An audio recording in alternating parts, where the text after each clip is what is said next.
Those of you who just joined us, we've had some technical problems at Jeff's end to try and get Jeff to join us on the Facebook Live. So I have sincere apologies for that. But I believe that Jonny Mellor, who's our #1 marathon runner in the UK, is going to jump in and join us.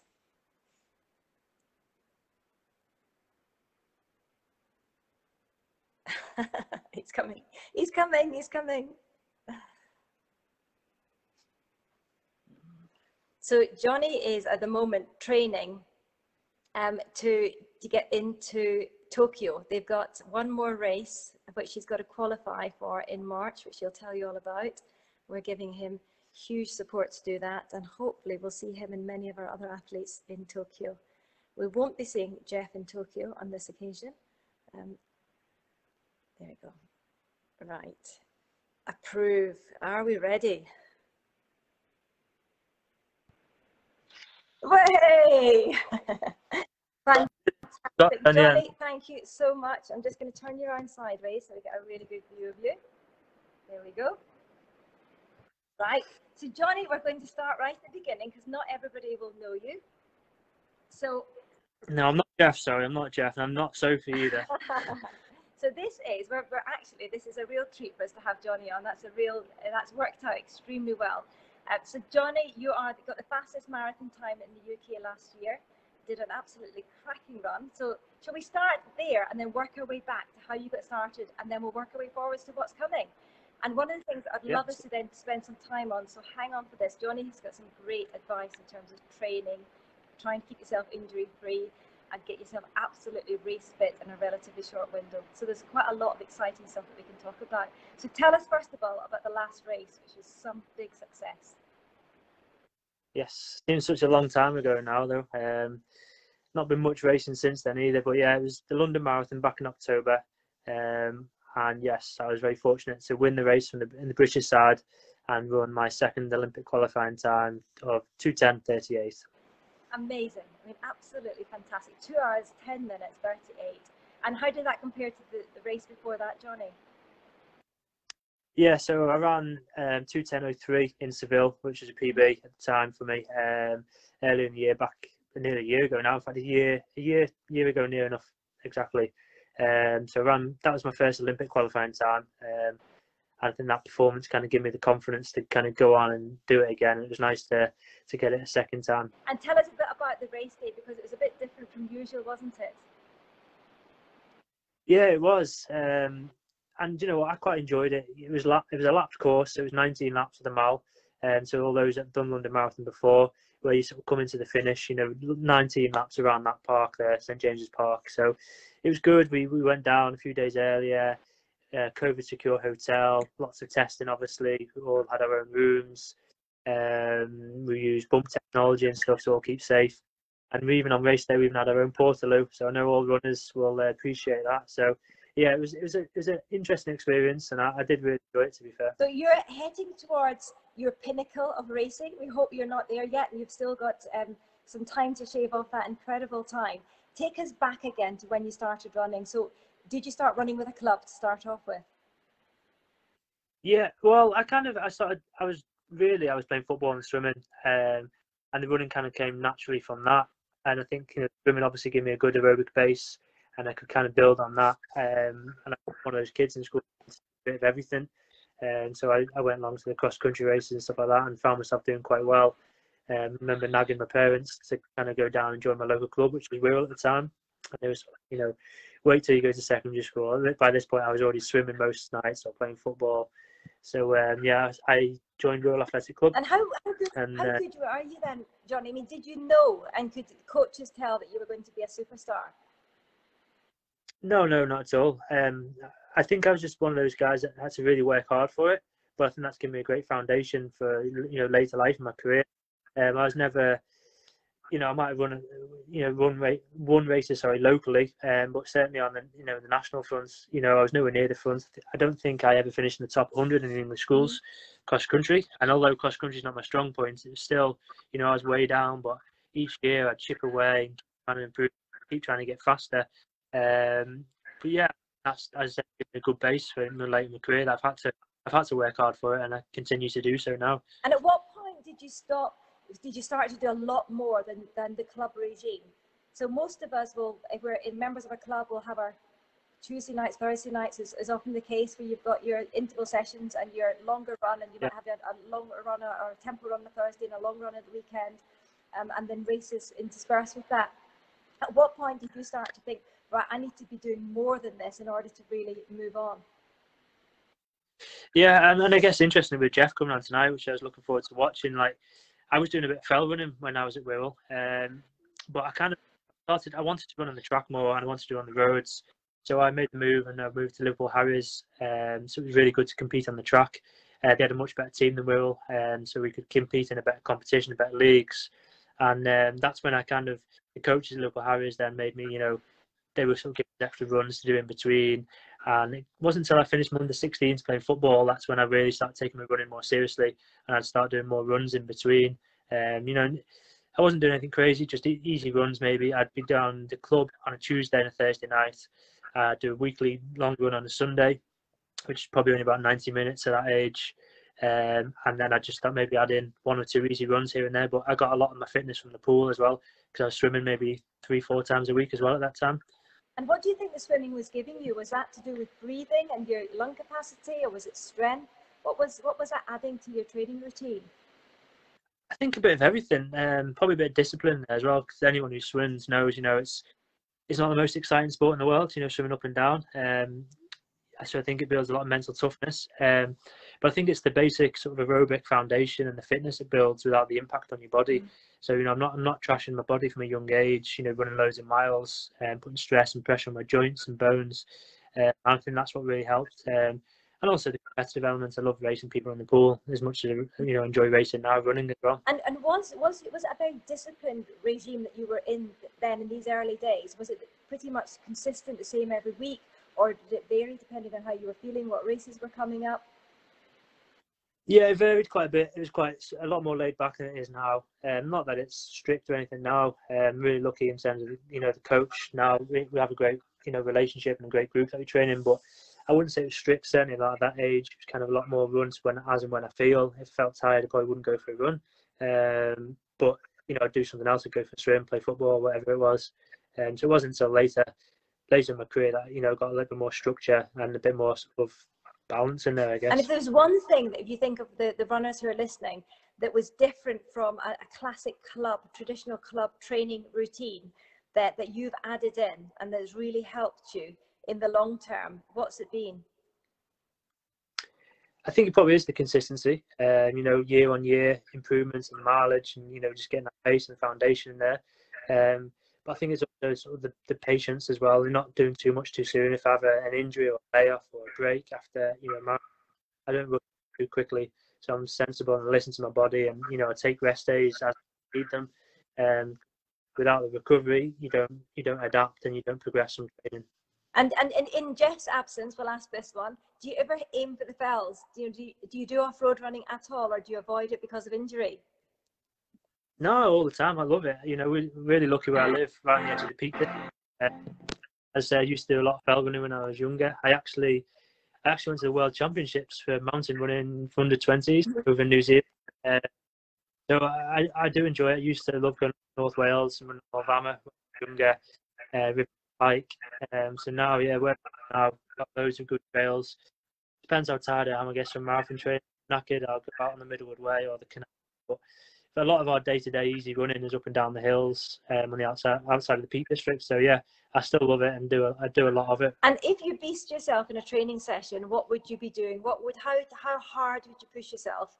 And what would be a real killer session for you nowadays? I'd probably go with a long run, but it's also one of my favourite sessions of the week, the long run, because you can really empty yourself, you know, and I really try to, simulate a marathon where, you know, I'm really running hard, certainly towards the end of the session. I think, you know, that leaves you feeling tired and sore for a few days afterwards. So I think the long run's probably one of the harder ones I do, but it's also the ones you get the most benefit from.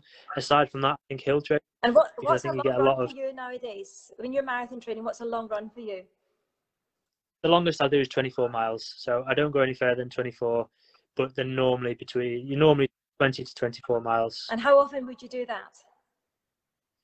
Every week. Yeah, every week. Once a week. And how do you Yeah. cope with that mentally? I mean, 24 miles, clearly you've built your body up to be able to sustain that kind of mileage every week and the wear and tear that'll put on your body. How do you cope with it mentally? So do you listen to music? Does somebody cycle alongside you? Do people do part of it? Nobody can keep up with you at 24 miles. So what keeps you distracted, occupied, mentally sound during that time? Yeah. No, I have some very good training partners, so they can and do keep up. I've also got Steve, long-suffering Steve, who spends a lot of time on the bike with me in all weather. And you know, when you're running, you get nice and warm, but when you're on the bike, not so much. So he's put up with a lot over the years. So I'm lucky to have company. I've dragged Sophie out on the bike a few times with me when Steve's not been around as well. And I say really good training partners who you know, I enjoy spending time with. Also, if I'm on doing some easy recovery stuff, then I maybe listen to a podcast rather than music, which keeps me going some of the miles. But for the long run and sessions, I like to focus really based on the session. And so you mentioned Steve, so tell us about Steve. That's Steve Vernon, your coach. So tell us a little bit about Steve and his philosophy about coaching. I won't tell you too much. I think he'd be a great guest to get on here. So I won't give too much away. No, Steve's like a runner that I used to look up to.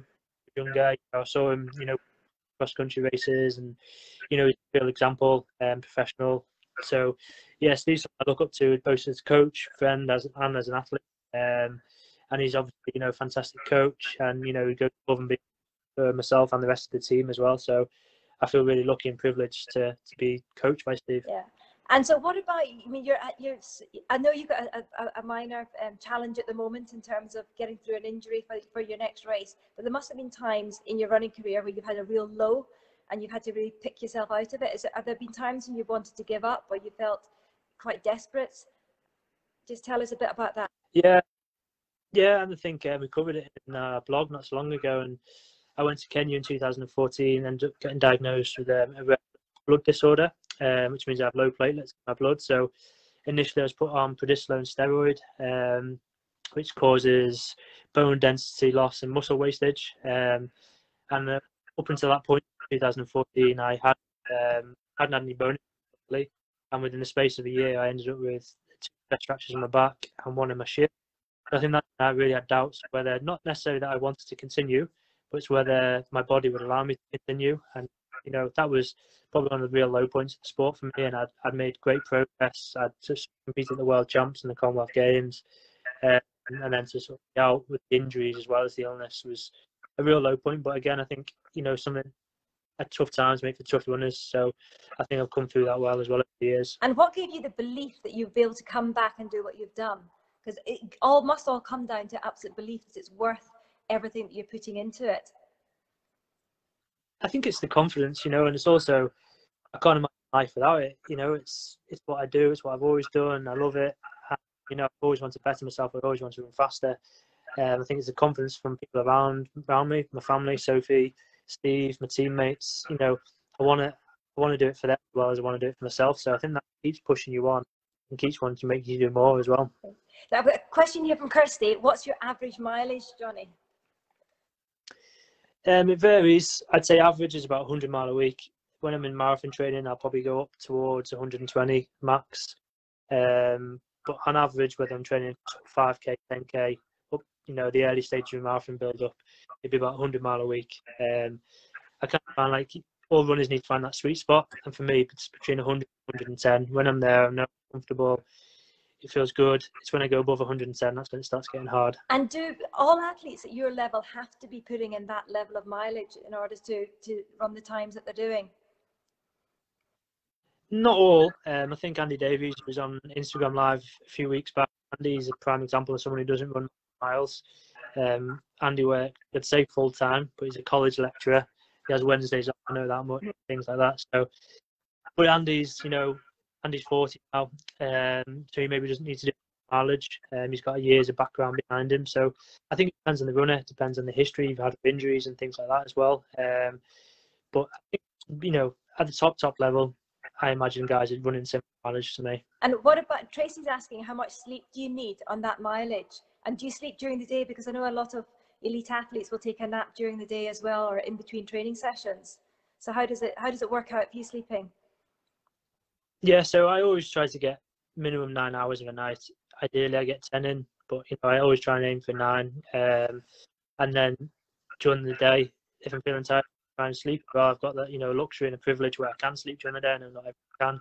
But yeah, it's more the more you can get, the better. I tend not to sleep for long during the day because I find it affects my sleep overnight. Some I can sleep for hours during the day, but I can't do that because I struggle at night. But I think in terms of sleep, if you go into bed 15 minutes of a night, that kind of thing, it all adds up over time. Just making those small changes, even if say 10, 15 minutes, added up over a week and a month and a year, that's a lot of extra sleep. So I think that's worth doing. And if so, for people who are running marathons, maybe 1 or 2 a year, maybe running half marathons regularly, but not at an elite level, what kind of mileage per week would you recommend if they really want to improve and to get to their peak? Clearly working up to that level in a sensible way, but what would you say, do you think, I know it varies, but is an optimum mileage to be aiming for longer distances? As you say, I think it varies on so many different things. How long you've been running for, what your goals actually are. I think as a very minimum, I would recommend if you're running a marathon, especially if it's your first marathon, you should be running at least, I'd say, as a guide, 26 miles a week. But if you can double that, great. But it all depends on what you've got time for as well. As I say, injury history previously, goals for the marathon. And if you're doing any other cross training, because it's quite, some people maybe do some training on the bike or in the pool to supplement their run training as well. So maybe they won't do as many miles. So it's a number of factors really that you take into account to see what works for one, might not work for another. And what kind of training are you doing for strength and power at the moment? Yeah, so I'm in the gym twice a week. Normally, so I'm in the gym twice a week. So I don't lift anything heavy. The heaviest I lift is 20 kilograms with a kettlebell. I used to lift heavier, but I was having back problems, so I stopped doing it. And for me, it's different for maybe what someone doing shorter distances maybe needs a bit more power and explosive power. Whereas for me, it's all about injury management, trying to keep off the niggles. So I'm in the gym twice a week, and I do core maybe once a week as well. And what about diet on that? So are you weight conscious? Have you got a target weight, a racing weight that you want to get down to before a marathon or a peak race? And do you work towards that from a calorie point of view, or do you just have a sensible diet and the miles burn it off in any case?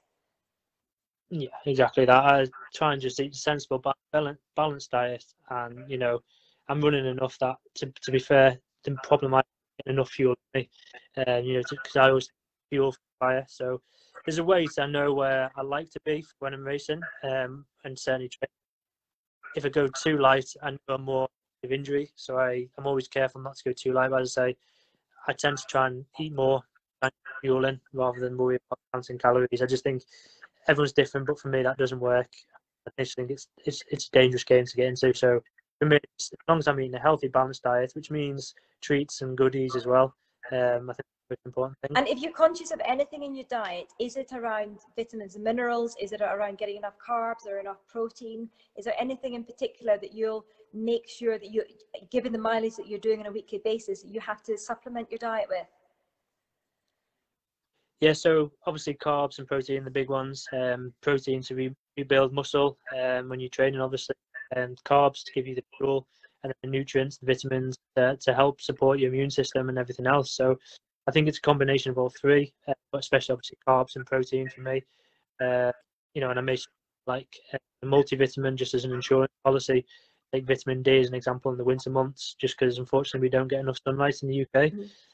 But other than that, get everything you need from a good, healthy, balanced diet. So we always have home cooked meals, that kind of, just trying to get a good variety, really. So what about kit? So have you got favorite running kit that you like, whether it's fabrics? What about shoes? Are you a carbon shoe man?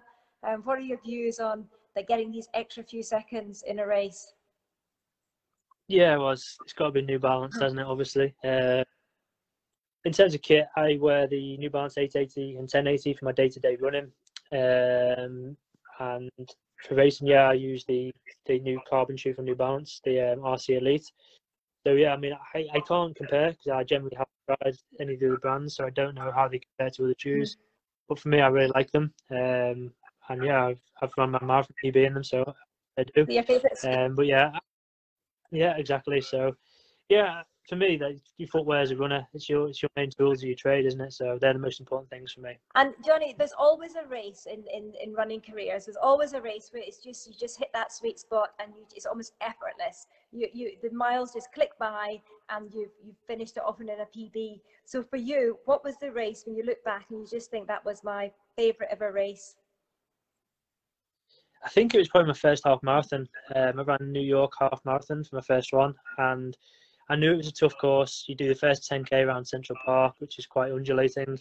So I sort of held back early on to be smart, and I managed to negative split in my first half marathon, and just dipped inside 63 minutes, 62:59. So I think the result just dipping inside made it even more sweeter. I think it's because I managed to negative split in my first one. I absolutely loved the experience of not only running in New York, distance, and that kind of gave me the love then and the kind of the desire to kick on and do marathons in the future. So I think for me, I think back to New York in 2012, and that was the one that was, I really executed the plan well. It's steady early on and then picked it up in the second half. And have you been back to run the New York Marathon? Yes, yeah. And that was fantastic as well. Been back to the half again and I did the marathon, and I probably actually, the marathon, I'd probably give it a little bit too much respect, and I went a little bit too cautious. It was obviously, we weren't going for qualifying time or anything like that. We just wanted to bag them out, of course, and maybe could have gone a little bit harder because I was passing people in the second half. But it was tough but amazing. Like, I definitely want to go back to New York. It's so hard to pick your favorite marathon, but it's definitely up there for me. And you obviously have no problem with jet lag going to New York. That wasn't an issue. It wasn't. No, I don't remember being an issue at the time though. Yeah, I think it's not too bad when you go that way because you're up early for the race and stuff like that anyway. And I think I raced on the Sunday and I probably travelled on the Wednesday, so I had a good few days to get over it. But I think I remember going to bed early and thinking it's not too bad getting up early because the race, you have to start early and things like that anyway. So it worked out quite well. So this is a question for whilst you're an elite athlete and you're running to compete and get the absolute top of your game. What is it on your horizon in terms of what are you most like to run? What race, what venue, what occasion, what event have you got there in your bucket list?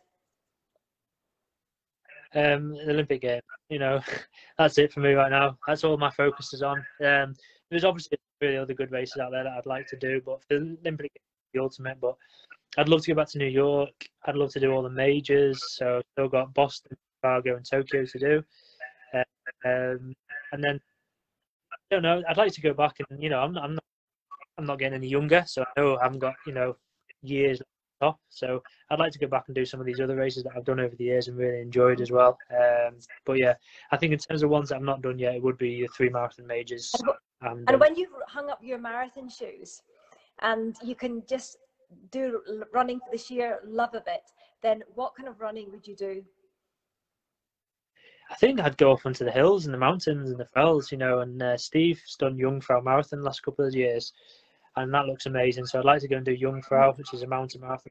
And I think it'd just be, I'd probably do single days, the double days in the middle of winter. They're the ones I probably wouldn't miss when you have to go out for a second run in the dark and it's cold and wet and miserable. But I think it'd just be nice just to do some local cross-country races, that kind of thing, get on the fells and just run without pressure of time, I guess. Lovely. And then just in terms of your favourite moment in running, can you think back to just think your proudest favourite moment? We've talked about your favourite race, and is there a moment when you've just been bursting with pride and just pleased with yourself for what you've done? Do you take the time to step and look at what you've done and appreciate it while it's happening? Yeah, I think it was probably Seville last year when I ran the Olympic qualifying time. I was injured back into 2012 and 2016 when I had my stress fractures because of the illness. So I think to kind of go through those 3 Olympic cycles, and come back to kind of win that, run that time and qualify for the Olympics. Obviously not selected, but qualified. And that was a moment when I thought, all these years of hard work and dedication kind of been worth it. And Sophie come out to watch and stuff. My mum even come out to watch that one. So that was a great moment as well, yeah, when they were both there at the end. Fantastic. Very proud. Oh, you've been an absolute superstar for us this evening, Jonny. I'm just going to ask, is there anybody who's watching who's got any questions they'd like to ask Jonny, please? This is your chance. See if there's anything that's coming up we've covered lots of ground actually. You've done brilliantly, answering lots of questions. Any other questions? Any questions from the bears? Any questions from Jeff? Let's see. Yeah, I'm sorry, Jeff. We'll get that sorted. No, that's been a real bonus to have you on board. So last question is advice for young runners coming through. If you could look back and have your time again, then what advice do you wish that you'd been given back when you were starting? And I say young runners, I don't necessarily mean that at all, because it could be somebody in the 40s, 50s, 60s who's taking up running but wants to better themselves. And oh, I've got another question after this one. So this is the penultimate, a couple more. But want to better themselves. What advice would you give them? I think for those just starting out, is to remember, you know, you've got to be patient. Endurance sports is, you know, it's a long game, but it's always to remember, bottom line, you've got to enjoy it. You know, a happy runner, sorry, is a fast runner.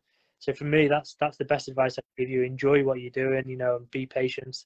So that's what I'd suggest to people starting out. In terms of myself starting out, you know, it's kind of, when I think back now and you think of the highs and lows you have along the way, it's kind of embrace them, and, you know, good things come after the bad times, I guess, and think of it that way. Well, you've almost answered this question actually, because you've talked about it over a span of time, and Susie's asked, how do you encourage yourself mid a tough race? And you've already given some great advice about trying to enjoy it and have a chat with yourself. But what do you do if you're mid-race? It's bloody tough, thinking of some of the marathons that you've run. How do you get yourself going? I'd focus on the process. So if it's a marathon, I break it down 5K at a time. So I'm always thinking, get to 5K, get to 10K, and I break it down like that. I don't my mind does wander, and I kind of bring myself back into the moment and think about what I can control. I can't control the outcome of the race, so I focus on the now, what I can control, and that's in a marathon, it's getting my drinks, running controlled, relaxed, trying to conserve energy. And then I just know that the outcome will take care of itself if I execute the plan. So I think when I'm finding it really, really tough, it's just focus on the now, focus on what I can control. And as I say, in the marathon, that is literally trying to conserve energy. It's kind of towing that line between working really, really hard, holding something back as well. And do you, when you think about the marathon, just to talk us through the finish of a marathon, so at what point are you in your mind on the home straight? So at what point are you thinking the pain is behind you? You know that you probably know what time you're going for by that stage. It's in the bag or slightly better if you can do it. So are you 2 miles out? Are you 1 mile out? At what point are you giving it your all for that last finish? In the marathon, honestly, probably the last 10K. Really, that's what it's like. You know, because I think you get to halfway feeling good, in control, and then you get to the next day, you know, get to 30K, and then that last 12K, I feel like I'm all out. And then I remember asking the question in Seville to one of the lads I was running with from New Zealand. I was like, you know, what are we on? Where are we? Because I just lost all track of time, splits, you know, working hard. And he said, don't worry, we banked time. And I think we ran like a 15-minute 5K split. And that's why, you know, like we were sort of well on track. I didn't realise this at the time. So it's kind of like, I remember then seeing Steve at around 40K, and he's like, you're going to do this, you're going to do this. It wasn't really till about 40K where I was like, oh, I'm going to run the time here. I didn't know how quick. I just knew I was going to run the time. And had I seen the clock and I knew it was 2:10:03, maybe I could have found a little bit more, a little bit further out. I don't know, but it's all in hindsight. But maybe I could have got a 2:09:59. But yeah, for me in the marathon, I'm all out from about 30K, and then come feel like you're sprinting, but you're really not. But in other distances, 5K, 10K, you know, you've got to be smart when you're racing, not go out too hard, make sure you're holding on the back. So for half marathon, some really good advice I once heard was, think of it as like a traffic light system. So green is maybe to halfway. You want to get to 10K sort of in control, relatively relaxed. Then your amber is to 10 miles. So again, you're working, you know you're in a race, but you're not all out. And then red is your last 2 miles of the half marathon, and you're all out, and you know, you pedal to the floor and you're pushing all the way to the finish line. So that's quite an analogy to use, you know, the traffic light system in your next half marathon. Good, that's a great one. So Joe Nappa's asking, have you ever considered something like the MDS? I'm assuming that's the marathon disappella, Joe. Killer, hellish. Have you ever considered it? I mean, yeah, I'd love to. It's whether my long-suffering wife would let me do it, I don't know. Well, don't ask her to do it with you. Yeah, no, we'd fall out. I'd love to. I'd love to one day. Yeah, that's definitely another. Yeah, I'll do an ultra run first and see how I get on. But yeah, definitely someday that would be on my bucket list. Great. And Carol's asking, would you ever consider a triathlon, given that you love swimming and you love your miles? Back in 2010, I nearly moved to Loughborough, and I got offered to play Trigold, which was like an Olympic sort of training program for triathlon. And at the time, the coach that I had at the time, he was sort of like, "Don't give up on your running just yet." I'm like, "Oh, I'm not giving up. I'm just going down that slightly different route." And he kind of graded me and said, "Look, you've just had your best season ever on the track. Don't give up on running just yet." And I guess everything works out for a reason. I'm kind of glad he did. And yeah, so I think I did back in 2010. And again, maybe like an ultra marathon perhaps one day. I might do triathlon for fun someday, because I would like to do it, but I just don't know how good I am on the. Great. Oh, Jonny, thank you so much. I really, really appreciate you jumping in at the last minute. You've been fantastic. You've given us some great advice, lots of insights, and it's just fantastic to hear all about your running career, which has been incredible. Very, very proud of you. Oh. Thank you so much, and thank you everybody for listening. Take care. Bye. No worries. See you now. Bye.